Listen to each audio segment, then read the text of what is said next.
This is the ultimate sales pitch. A highly choreographed attack on a hillside in the South Korean countryside.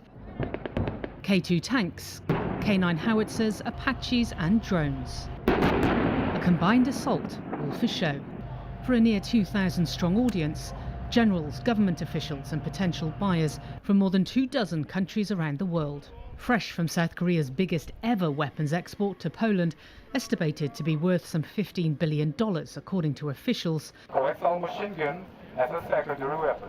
South Korea's weapons manufacturers are now emboldened by President Yoon Suk-yeol's pledge that his country will become the world's 4th biggest weapons exporter.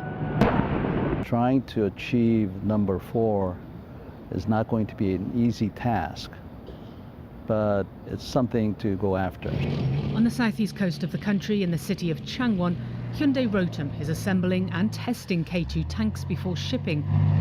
It's sending almost 1,000 to Poland, a deal with a NATO country at a time when Ukraine, financed and equipped by NATO countries, is fighting Russia's invasion, is significant. Poland's Ministry of Defence says that these K2 tanks will in part replace the Soviet-era tanks that they donated to Ukraine in the fight against Russia.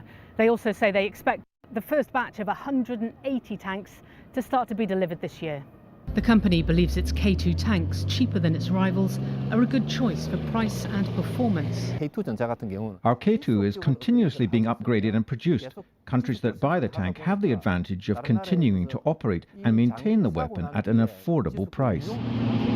5 minutes down the road is Hanwha Defence, boasting multi-billion-dollar deals with 9 countries, including Poland and Australia. It's now setting its sights on the United States, pitching its K9 howitzer and K10 ammunition resupply vehicle. Production is at a maximum. This plant alone can produce up to 100 K9 howitzers a year, among other weapon systems. We're told they also had a stockpile ready to go.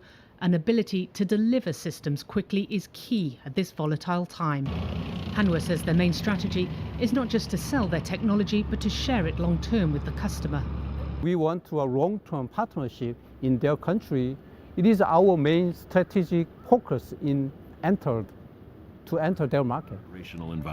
One advantage South Korea has, according to the experts, experience in building fighting machines for extreme weather, tough terrain and tricky neighbours. The North Korean threat has given us a good reason, a motivation to make sure that our weapons are very good. South Korea is a highly militarised country, a country still technically at war with North Korea. A peace treaty was never signed, and with a mandatory military service still in place for men. Successive governments and companies are now working together to export the results of that militarisation around the world.